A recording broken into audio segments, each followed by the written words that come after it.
Learn to act on time. Hi, I'm Nicole. Welcome to this video. Welcome to my channel, to this channel, your channel. I'm very excited today as I'll be talking on a very important topic, which is how we should learn to act on time. So many people have a lot to say. Many people have some forgiveness to do. Many people have some actions to do and things to speak, but they don't actually speak acts on time. They don't actually express themselves on time. So it's very important that we learn to act on time, because more often we have what to say, we have things to do, we have forgiveness to do, we have some love to express or share, but we tend not to do that or do them or express them on time. So today I would like to remind us on how important it is for us to do it on time. Let's talk about love. There are probably people that you love, people that you have feelings for, people that means a lot to you, that means the world to you, but sometimes those people don't know that you love them. Sometimes because of the way you treat them, the way they feel around you, the way they see you behaving toward them, so they don't know you love them, they don't know you care for them, they don't know they matter, they just see themselves as like anybody else, when in your heart those people are not like anybody else. So this is a call reminding you that it's very important to remind people that you love them, and you should do them on time. What I mean to say is, if you don't tell your child, you don't tell the children, you are perhaps a parent or you are a foster parent, you have perhaps adopted somebody and you are looking after the person, she and he or he doesn't know how you feel about them. You never tell them that you love them, you never tell them that they mean a lot to you, you never actually share any words that contain some kind of affection. So it will be very bad or difficult for you to cope with your emotion once, or if God forbid that person passed away. So if that person has to pass away, the one that you have feelings for, the one that you love, the one that you care for, that you do cherish in your heart, has to pass away, and you actually haven't gotten time to tell that person how you feel about him or about her, it will be very, very sad. So it's very important for us to understand how it is useful for people that we love to know that we love them, and then we should say that on time. Because if we don't say that, and if anything happens, it will be too late. I'm not saying like you should be going to tell the wrong people that you have the wrong love or the wrong feelings for them, that you love them. I wouldn't agree with that. So you cannot possibly go and tell, after watching this video, for instance, you go tell a married woman that you have always have feelings for her. Please don't do that. Don't do that. You cannot go tell a married man after this video that you have feelings for him. Don't do that. It's totally wrong to open your heart to the wrong people. There are people like that. Their feelings for the wives, the best friends' wives, their feelings for the best friends' boyfriends, and things like that. Before you fell in love, I want you to realize that you have the power to open that door or close it. So before you open the door, which is your heart, for instance, it's mostly your brain and everything happens in your nervous system. But let's talk about terminology that are actually popular. It's all about your heart, because your heart is simply an organ. There's nothing in there except cells and muscles. Back to serious stuff. So before you open your heart, that door your heart, you must make sure that it's safe to do so. It's safe to proceed. It's safe to love that person. It's safe to fall in love with that person. It's safe to tell that person that you love him and that you love her. It must be the right person. It must be the right relationship, you know. You cannot go tell somebody who is in a relationship with somebody else that you have feelings for him. How do you even have feelings for that person? Let's go back to basics. Let's go back to the start.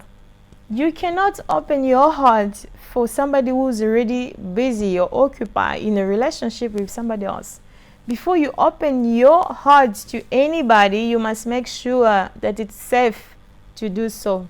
Is the person already in a relationship? No. Is the person married? No. Is the person engaged? No. Is the person committed? No. Do I like the person? Yes. Does the person meet the requirement? Yes. It's safe. Then you can proceed. There are actually more criteria you can add to that. We just pick few of them to help you out. So yes, learn to say to the people you love, say it today, say it now. Because if any of those people that you love passed away, you will go crying on the grave saying, I wish I could have 30 minutes or 30 seconds. Now, 30 minutes is a lot. You know you won't get it anyway. Sorry. You will crave for 30 seconds to tell that person that you love them. Mom, I'm sorry, I love you. Dad, I love you. Sis, we need to stop fighting. I love you. Brother, I love you. I care for you. I'm worried for you and all of that. So we don't want you to get to a point where you are actually craving for a 30 seconds to say how you feel, to communicate your feelings to the person that matters to you, because it's too late. So learn to say your things. Learn to express your feelings on time. Do not wait when it's too late. Have the courage to do so as we speak, and this will help you a lot. So tell the child or children that you have adopted that you love them. You are a foster parent. Tell the child you're looking after that you love them. Tell your own children. They are a parent like that. They don't love their kids. They don't tell their children they love them, that they mean the whole to them. You need to tell them that. And there are so many children who are very ungrateful, very unappreciative. They don't appreciate their parents. They take them for granted. So they don't tell their parents that they love them, they care for them, that they means the world to them. So once any of those parents passed away, they cry a lot. They wish they would have 30 seconds or 1 minute to tell the parents how they feel about them. But it's too late. It's very, very late. So it's very important that you learn to say it on time. Say, Daddy, I love you on time. Mommy, I love you on time. I know we always fight. I know, Dad, we always in disagreement. But it means a lot to me. I want you to know that. I want you to never forget that. I want you to always remember that. And that will always be in my heart. Like you will always cherish him. So that's it. The second thing, beside love, I would like to talk about is forgiveness. We are all human beings. No one is perfect. We make mistakes. We sometimes even hurt the people that we love the most. But do we care about saying sorry on time? This is the problem. Do you say sorry on time? Do I say sorry on time? This is one of the problems that we have. I've seen people in so many funerals. I'm not saying you should invite me in your funeral. I'm kidding. What I mean to say is I have seen people losing loved ones, and during the funeral they're actually crying. Oh, I wish I could have 30 seconds and 1 minute to actually say sorry. We had a fight. He left the house. He is now involved in a car accident. Many wives lost their husband in that fashion. You know, they had a fight. They had a big fight, an argument at home. Husband got very upset. He just grabbed the car keys and then he went outside. He was driving, probably drinking and driving, or just driving, and somehow he had a car accident. He lost his life, and the wife never got a chance to apologize to him. So that's very sad. So on top of you losing a loved one, you also have to worry about the fact that you didn't get a chance to apologize for anything that you did to him, which is very, very sad. So if is there anybody in your heart that you wish to apologize, that you used to say sorry to? That person could be a family member, it could be a friend, it could be a colleague, it could be your employees, because there are many employers who are very abusive. They are also verbally abusive, as they take their employees for granted. So if there's any employee you have offended, you have wronged, I love that word, wronged, because there's an entire book that I wrote on that topic, being wronged. You should grab it, it's very interesting. Anyway, so yes, if there's anybody you have wronged in the past, you are in danger, seriously. If there is anybody you have hurted, you have offended, you made cry, you have wounded, whether it's verbally or physically or emotionally or mentally, you are in danger. It's not a good place to be. So it's important that you take a minute to reach out your apology to that person on time. On time means now, means today, means after you've watched this video. Not next year, not in 10 years time, because the risk is that the person use the act or the action you did, to him or her against you.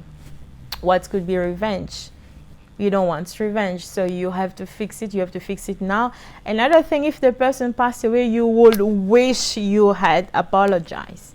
You will wish you had apologized to your mom, to your dad, you had apologized to your child, your adoptive child, to your siblings, your cousins, you had apologized to your boss, you had apologized to your employees, you had apologized to your co-workers, you had apologized to every single soul you have wronged, to every single soul you have hurt or wounded. So I don't want you to spend your life regretting for not saying to the person you love that you love them, or for not saying sorry to the person you have wronged or hurt or betrayed or cheated on, or just gossip about, things like that.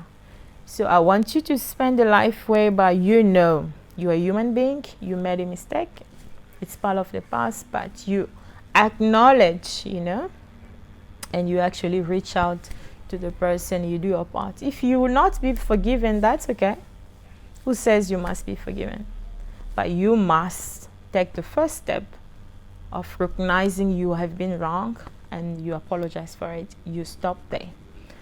The choice or responsibility of you being forgiven for your actions depend on that person, and he or she cannot be forced. Your responsibility is to recognize where you've been wrong, reach out, apologize, and stop there.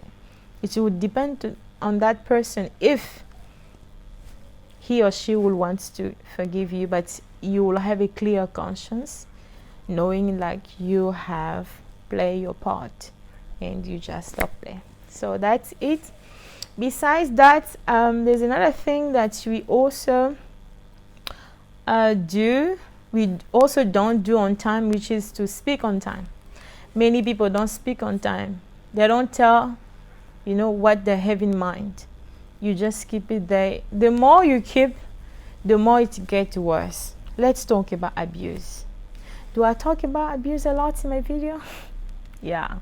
I don't like seeing people abused. It's hurt bad. Let's say you are being abused. Whether it's physical abuse, you have your big brother, or you have your boyfriend, or you have your husband, or you have your father who is beating you up. You don't want to speak up. My concern is, what are you waiting for? Do you want him to kill you? That's when you're going to talk about? Look at my eyes. It's wide open. Like, you're going to you're going to have to do something for it, and do it now. Okay. What I mean to say is, you have to speak up. If you are being abused, talk about it. I don't understand how you can go out. You pass all the police stations. You pass all the helping centers. You pass everything. And you return knowing that he's going to beat you up that night. If you are being abused, whether it's parents, step parents, it's your foster parents, your adoptive parents, or your husband, your boyfriend, your wife. Oh, let me get to that. There are so many wives who are abusive. There are so many men, so many husbands who are being abused, but they can't talk about it. You know why they can't talk about it? They are so embarrassed to say, oh, my wife is abusing me. Oh, my girlfriend is abusing me. People will literally laugh. Like there was a day I got robbed. So I got robbed. I went to the police station. I literally walked because they took everything, even the house keys. So I did not even have transport when I got to the police station. So the police officer was taking the report and he was telling me, okay, so describe the guy who robbed you, who took your bag and everything. Was he a black guy? Was he a white guy? Was he a color guy? I'm like, no. It wasn't a guy, it was girls. I was robbed by 6 girls. You know, they literally laugh at me. It made me smile. I did stop crying for a second. But seriously, it was like, when I said no, it wasn't a guy, it was a girl. It was actually girls, like there were like 6 of them. And it was like, what? So this is what happened with husbands who are being abused by their wives. They cannot go and report that they are victim of domestic violence because the way maybe the police officer will look at them like they did look at me. It's fine. I don't even mind that. So the way the community or society will look at them, will see them, or will treat them will just be so worse. They'll probably think of them they are weak. How can you have a wife who is abusing of you? How can your wife be beating you up, insulting you, calling you names, making you feel less than a man, less than a husband? She does not appreciate anything you do for her. Nothing is ever good enough, or nothing will never be good enough. So that's the thing. But I'm telling you, there are husbands who are being abused by their wives. There are so many of them. There are boyfriends who are being abused by their girlfriends. It doesn't only have to be physical. The abuse can be emotional, can be mental, can be, physical. It can be any type of abuse. But my point to that is not to solving the abuse. It's actually to get you to do the first step. Speak about it. Do not wait until he kills you, until your husband beats you to death, for us to come and collect your dead body and find out that all these years you were being abused. Talk to a counselor, talk to a therapist, talk to somebody that you trust, even to a friend that you trust, or to a family member that you trust. Talk to him or talk to her. Take pictures. Always have evidence. Evidence is very important. Take evidence. Take proof and keep evidence. Take proof of bruises, proof of your wounds, of scars, of anything. Document that. One day when your brain will start working, when you will decide to put an end to your abuse, you will need those proofs to stand for you. So that's it. Speak on time. It's very, very important. If you are a victim of violence, you need to talk and make sure you do something about it. Do not just sit there, allowing another human being to abuse of you, to mistreat you, to treat you like a dog, to walk over you and make you feel small. Even if it's at your workplace, speak on time. It's at home, speak on time. In the family, speak on time. At work, it's even gets worse because you have bills to pay. You feel like you have to put up with that verbal abuse, that emotional abuse, that lack of appreciation and complaints and everything, because you need the money. You have bills to pay, you have responsibilities. Get worse. You need to speak up. And do something about it. So speak up, speak on time. The fourth thing we usually don't do on time is to act on time. I talked a lot about it, so yes. Let's say you have a partner who's cheating on you. You don't want to act. So my question to you is, ma'am or sir, Do you want to get HIV? So then you can talk about it. You see, I can't even speak straight. Do you want to get HIV? Then you can talk about it. There are wives like that. She knows her husband is having an affair, but she's defending him. She's covering up for him. She doesn't want to address the issue. So when I look at them, I'm like, do you want to get HIV? Then you're going to talk about it. Or you're going to address the issue, actually. She's cheating, you know. She's having an affair with your boss or your best friend. Huh? Why don't you want to aid? Talk to her. What does she want? Why is she doing that? Figure out what's the problem. It's cheating. You don't want to talk about. Do you want him to bring that mistress in your house to literally replace you, or bring you a stepchild for you to actually get your mind around what is going on in your house? Huh? Act on time. Act on time. You have someone you love. Talk to the person on time, okay? You are seeing like your partner is abusing of your child. Act on time. Do not just let your partner abuse of your child because you want to keep your marriage, or you want to keep your relationship, or you want to... I don't know why I'm talking about relationship a lot today. Is that my intention? I don't think so. This is it. So you are being abused, talk on time. There's a problem going on, you know, you see that your boss is misbehaving at work, talk on time. You don't have to suck everything so at the end you can quit your job. That's not how it works. Talk to him. Tell him how you're feeling. Talk to her. Trying to fix the issue. If you're trying to act on time, you still fail, then you can consider other alternative. But you haven't talked about it. You haven't addressed the issue. You cannot just pack up and quit your job like that. You have responsibilities. You have bills to pay. You see something wrong, try to address it in a very elegant way, calm, respectful. You speak your mind and always speak the truth. What you know, what you feel, what you think. And stop there and see how things is gonna go. For instance, you have a partner who is controlling. You have a father. I watched this program that I used to watch. I can't remember the name. But there was this father who killed his own daughter because she was dating another guy from another religion, things like that.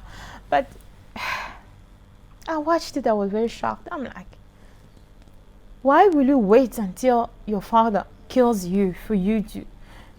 Actually, once he kills you, I mean, it's a dead body. There's nothing you can do. There's nothing we can do for you besides coming to your funeral. Why will you wait until the end? Fix the issue, you know, when you can, when there's still time. So yes, there are signs that, you know, we usually call red flags. Once you see them, why ignoring them? There are people who have seen red flags, they still proceed with the wedding. They still proceed with the relationship.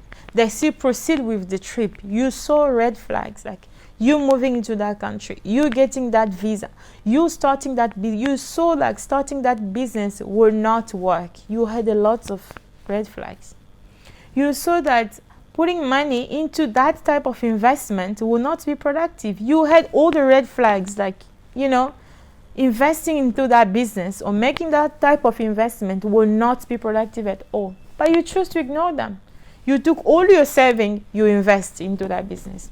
You took all your saving and your partner saving or your family saving, you just put it into the business. Or you put it into, or you made some sort of investment, knowing that there were red flags that you happily choose to ignore. You did not act on time. Now there are consequences you are sitting with. You are stressed, you are worried, because it's not just you, because you took your partner, let's say your wife or your husband's investment you have put inside. So it's not just you, it's the other person's hard work, sweat you have just made a bad investment with. It's your family's hard work and sweat you have just made a bad investment. Why ignoring the red flags? You saw that moving into that country was not a good option. You did it anyway. Relocating was not an option. You did it anyway. Getting married to that wife was not an option. You have heard so much about that man, but you married him anyway. Why will I be unmarried when my sisters are married, when my friends are married, when people of my generations are married? You ignore the red flags. You fail to act on time. You fail to appreciate time. So this is one of the problems we are dealing with. Let's say there is a controlling father, or there's a controlling husband, a controlling brother and boyfriend. But usually it's in a relationship. Let's talk about marriage. So before you marry him, you will see he's controlling. You want to know where you are, what you do, every move you make. If you don't talk to him for 2 or 3 hours, he goes mad. For him, you are missing. I'm like, what? Yeah, she's missing. So that's it. You can see he's controlling, he's abusive, something is just not right.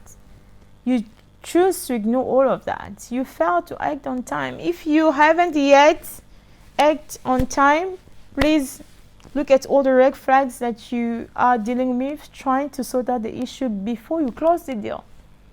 Before you close the deal with that company, with that brand, with those business partners, reconsider your decision. Look at all the red flags. Try if you can address them. Then act on time. Before you make that investment, reconsider, some of your decisions. Look at the red flags that you've been ignoring all along and make sure you act on time. Make sure you double check that boyfriend of yours. You double check that man before you say yes I do, because when you say yes I do, you have 2 minutes and it has to last for a lifetime.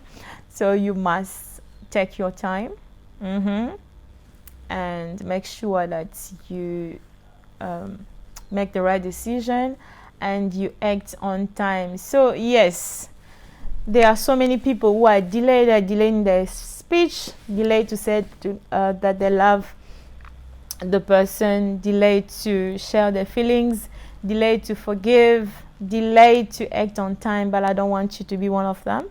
That's why I'm inviting you to start or to learn to act on time. If there's anything that you would like to say, today is the time. After this video, you have to say it. You have to do it. You have to love on time, hey? You have to forgive on time. You have to act on time. You have to speak on time. This is very important. I'll talk about one last point and then we're going to close this video. So it's about funeral.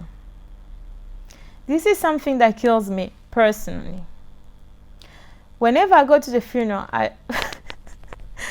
don't invite me, please. Nicole talks about funeral. She's probably gonna enjoy to come to our funeral.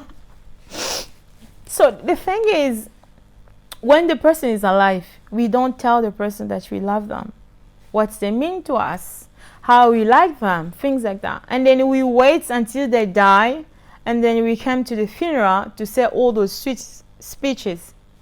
That's a waste of time. I want us to learn to say good things to people who are alive. So when we go to the funeral, whatever we say, we actually meant them. And at the funeral, we don't have to hold any great, deep, big speeches. By the way, I write good speeches for funerals. Hello, she. Kidding. No, I'm not kidding.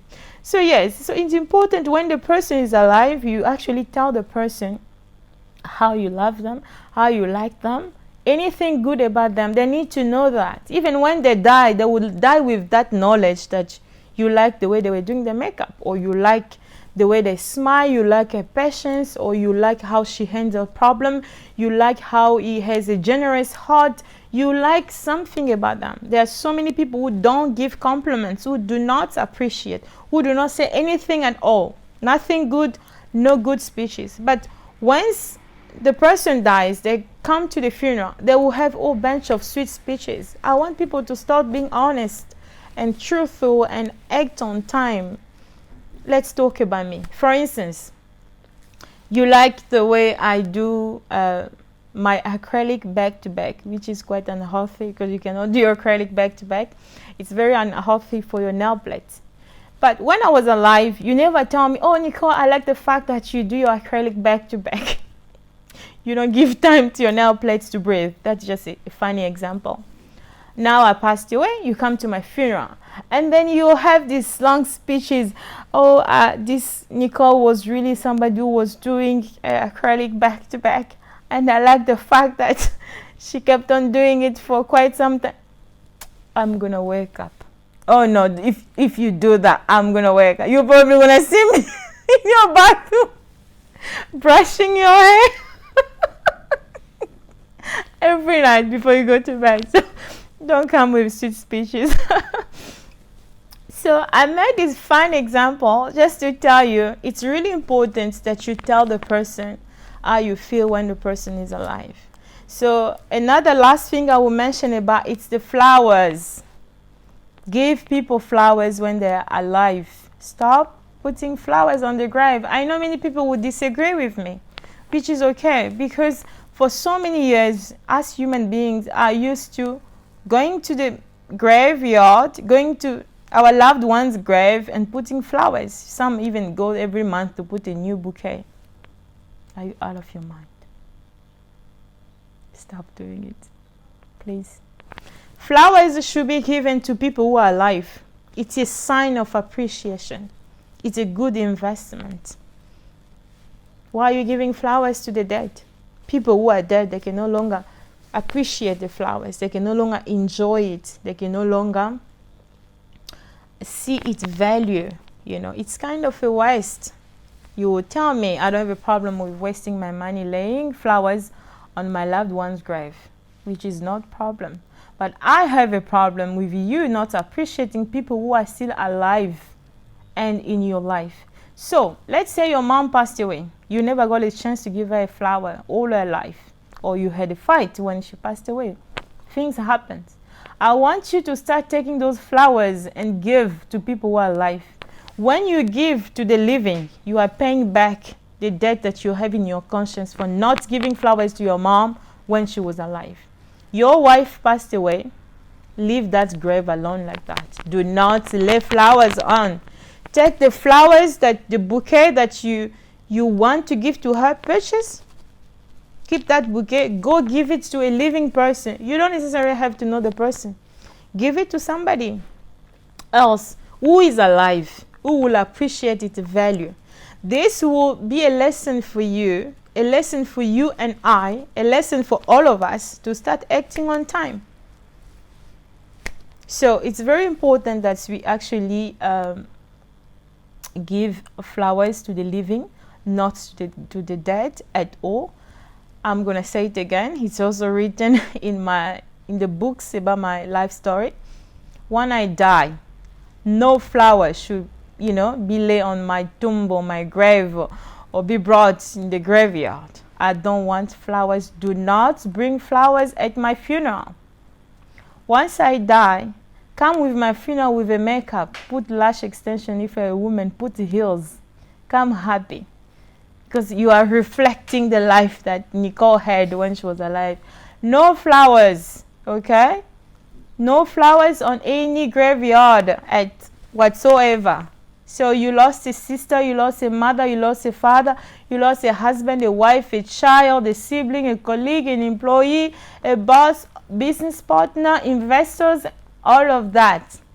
Take the flower you wanted to give to them instead of taking to the funeral because it's a waste. It's a negative investment. Take it, give to the living. Who will appreciate it? If you have never given flower to that person when he or she was alive, you will learn to act on time. When you feel that pain of not being able to give flower to your wife when she was alive or to your sister when she was alive, now you're feeling obligated to go to a graveyard, to go to the graveyard on a grave and lay flowers. You will always remind yourself, this has to stop. I have to start giving flowers to the living. Take the flower, give to somebody who is alive. Your wife passed away, take a flower, give to your daughter. She's still alive. There's still somebody you can appreciate. They can appreciate the flowers. They can recognize its value. It's going to be some good investments that you have made, okay? So don't wait for the person to die for you to buy them a bouquet of flowers. Don't do that. Give the flower to the living Don't go tell the wrong people you have love for them. Everyone who is married is not worth your heart. Do not open that door. Single ladies, yes. He's gone, he's taken, let him go, yes. Act on time. Always act on time. Love on time. Speak on time. Forgive on time. Act on time. Give flowers to the living. Do it on time, yes. No flowers at the funeral. You failed to give to the person when he or she was alive. Give it to those who are still alive. They will appreciate it. It's going to be a good investment. You will learn to do certain things on time. You will learn to give flowers on time. So when the person passed away, you just came there and sit there, pay your last respect if necessary, and then you go home. There will be no sweet speeches because you give compliments. So give compliments to people. Give appreciative words. Appreciate people when they're alive. Give them compliments when they're alive. Give them flowers when they're alive, so you don't have to do that on the graves. It's a waste of time, waste of resources, and waste of investment. And you have to move on. You can't keep on going to the grave every month, every week to lay flowers. You're gonna have to move on. It's hurt, yes, but that's a reality. So that's it. I have a question for you. If I've been too harsh in this video. Yeah, sometimes I may sound a little bit tough. It just, to shake you, to get you to do the right thing. Anyway, so thank you so much, precious viewers, for watching, for making this far into this video. I really appreciate you. You can share if you want to, only if you want to. Anything you want to do, only if you want to. So I respect your will. If you want to, the only thing I can ask you is to share. And no, I'm not asking you to share. I'm asking you to practice what we spoke about in this video, because that matters. And if you would like to share, that will be your decision. But you know me, I will appreciate that. Anything is appreciated. So thank you so much. And yes, you are highly appreciated in my heart. I hope this video was helpful. If you have any questions, anything you are unsure about, or you would like to know, or if you would like to know how you should be dressed for my funeral, I'm kidding. You should be coming to my funeral. You can always ask for more details. I'm kidding. So yes, if you have any question, if you have any concerns, anything you are unsure about with regard to this video, please feel free to leave a comment. And yes, I will do my best to answer if necessary. So that is it for this video. Thank you for everything. And I will see you in my next video. Have a lovely day. Bye.